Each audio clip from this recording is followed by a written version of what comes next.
Hello, and welcome back to Resident Evil 4 Remake.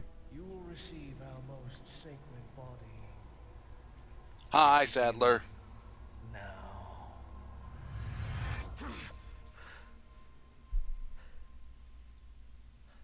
Oh, God, I'm hungover. Now, this isn't the kind of dungeon that I'm used to waking up in. Stop it. Yes, I prefer my cameraman to be a little further away. This one is tied up with me in the scene. Quiet type, eh? I'm Luis Serra. Guess you, me, picked the wrong spot to vacation, eh? Hey, stop it. You move, I move.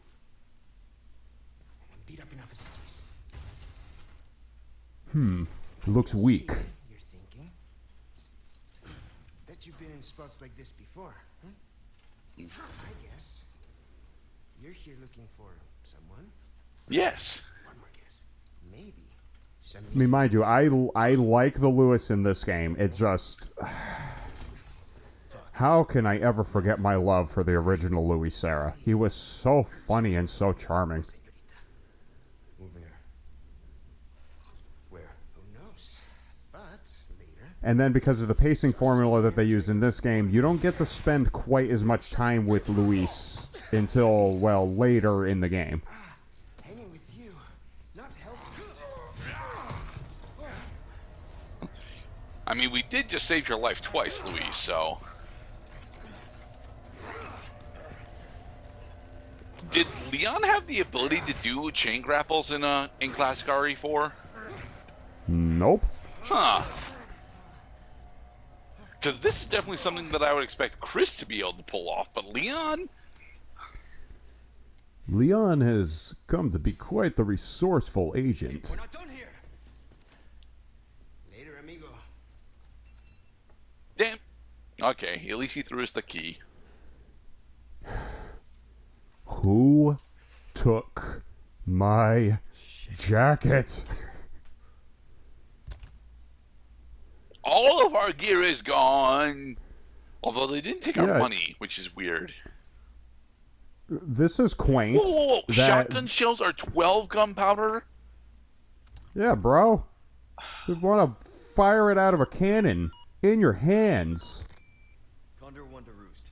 I've located Baby Eagle. It sounds like she's being kept in some church. That's not located, Condor. That's good news. I heard it from this guy I met. He said his name is Luis Serra.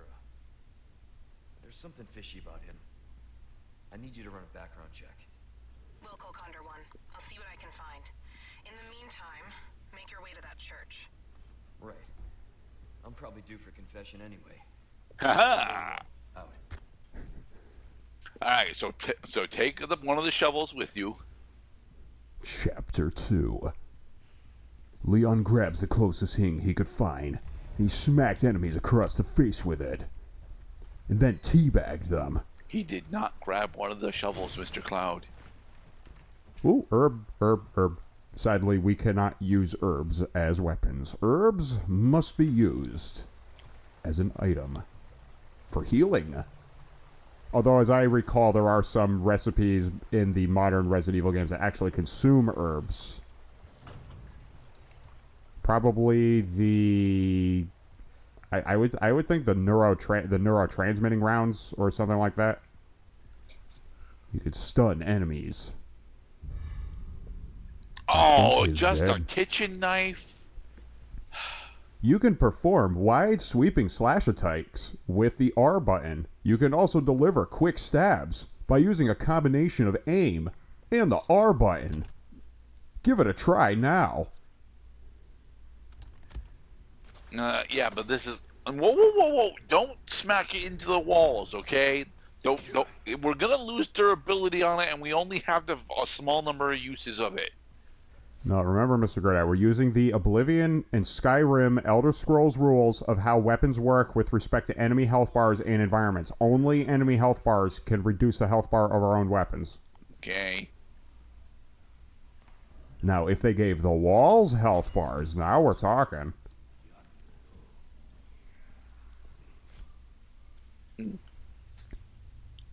You've already shown off that we've got stealth kills, though, so... Right, but that's only, like, among a number of things that you were able to do all along. Stealth kills is one, and then we're going to get into the other thing that also is an ability that Leon had. It's just too bad you didn't know it was there, and you probably wouldn't have guessed because this ability did not exist in the classic game. Hey, that's my gear. Yeah, they actually took it this time. My New Game Plus run with my hand cannon and my infinite rocket launcher. Blast them.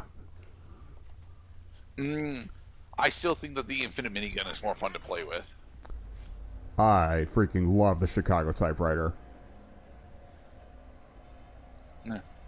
All right, so parries. Do parries actually exhaust some durability? Parry's doing. That is a good question. Do parries actually consume health on the item? Well, let's find out. Yes, it does. Do. It does consume some health bar. Okay, so it comes at a cost. But now we are officially in Dark Souls 3.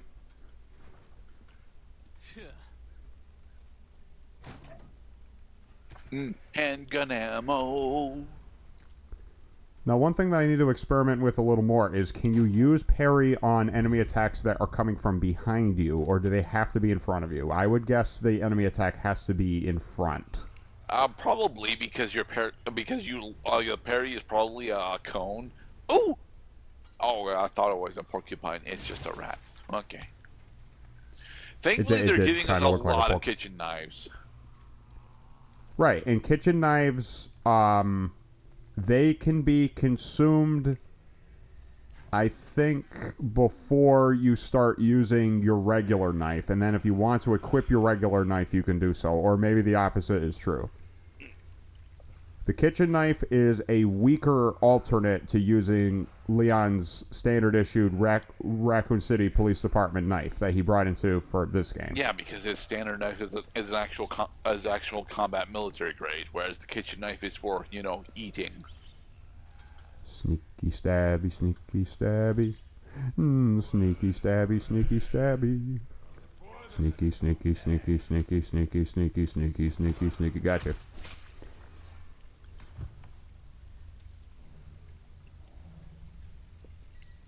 So are we going to have 25,000 pesetas before we meet up with our first merchant?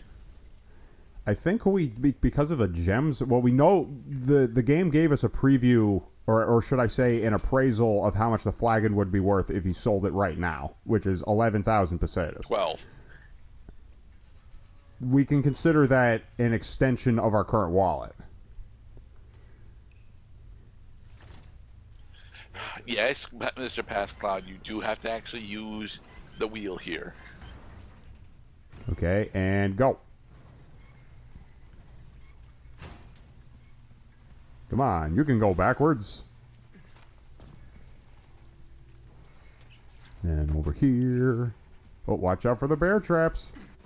Yeah. Gear reacquired. You just got back all your shit. And we even get to keep the kitchen knives. Yep. The kitchen knives will be automatically applied as you advance through the game. I think I remember now. So the order is the game is going to use the health bar and attack stats of your regular knife first. And then when your regular knife breaks, then you start consuming kitchen knives.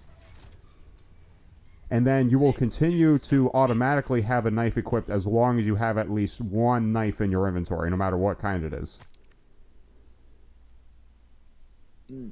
So if we get rid of all the rats in the abandoned factory, then we'll get another we'll get some more spinels. So before we talk to the merchant, let's go kill some rats. Speak. Fucking rats. It's wearing me thin. And there. You see, I'm trying to deal with a rat. This gnawing, heaving fucking rat. And it brings up a lot of questions.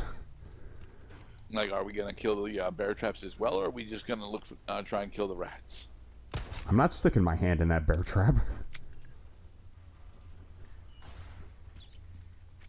Squeaky, squeaky, squeaky. Squeaky. Come here, Squeaker. Boink. There we go. Yes.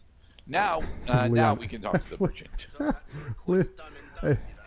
Yeah, did I was going over in previous parts how this game is like, if there was a sliding scale between like action oriented and horror oriented, then the slider for this game with respect to its predecessor is definitely more towards the action and comedy than horror. Right.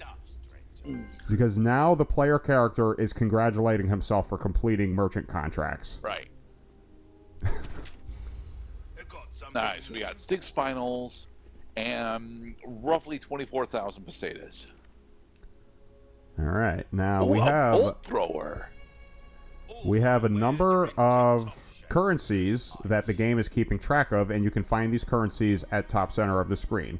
The most important one is the number of pesetas we have, because pesetas apply to purchasing new weapons, upgrading weapons, repairing your combat knife, and also picking up other non-weapon items from the merchant, as long as these items correspond to just his inventory in exchange for pesetas. The currency on the left, which we have 0, is tickets, and we haven't started getting tickets yet. And the number on the right is spinals. So we currently have 6 spinals, and these 6 spinals can be redeemed for spinal rewards. Alright, so what we need to do here is get the case upgrade, then sell No, don't upgrade the case. You sound like a noob, Mr. Gurdet. But look, our case is already mostly full, okay? If we upgrade the case, then we can do a little bit of reorganizing in order to be able to just fit the rifle. Once we have the rifle, we have once we have the rifle, because we're getting the scope with it for free, then we will be, then we will be able to deal with our, you can sell the velvet blues for pesetas. Oh yeah. Which you do. Okay, so I was wrong about that. I knew spinals were the new currency, but velvet blues that can be sold for 2,500 apiece. Okay. A very familiar 2,500 apiece, by the way. Now, the thing you have to understand about inventory management in RE Remake is the item box system, because at any time you can pause the game in the middle of a battle, and you can send items in your inventory to the item box. It's especially useful so that you don't have to run back and forth to the item box. It saves a lot of time. But because of that stipulation, and you can hold as many items as you want in the item box at any time, that having lots of capacity is only useful for keeping large amounts of ammo, healing items, kitchen knives, resources, and big weapons. So as long as you're willing to accept the cost of not being able to use these things right away if you send them back to the item chest, that you really don't need lots of capacity. But we bought the Punisher, so... Well, we exchanged for the Punisher. Okay. The Punisher is a great weapon to have early in the game because it answers a lot of situations in which, because we're dealing with ganados for the most part, you can answer large groups more easily, especially if they're standing in a line or if you're in a close confines environment. I don't know if we need an animal capacity upgrade for the Punisher. We definitely want the power and reload speed, but... Got a selection of good things on sale. Now, how about this knife here? Because I'm a little new to this whole you can upgrade your knife stuff. Rate of fire for shotgun isn't actually all that important. Upping its power and reload speed certainly, but rate of fire is honestly a bit weird when it comes to these games, because single shot weapons very specifically almost never need rate of fire upgrades, but fully automatic weapons usually really like having rate of fire upgrades. Thing is, I don't think we're going to be getting an assault rifle for another couple of chapters yet, so. Dazzled, that there is a fully automatic weapon available in this game too, as well as some new weapons like you saw at the onset, the bolt thrower, which is a game style that I really want to try at this point. Just to tell you how early my experience is with RE4 Remake is, the bolt thrower enables you to pick up bolts you've already fired. Kind of a different way of looking at your resources, because these are basically the bow and arrow from Elder Scrolls games.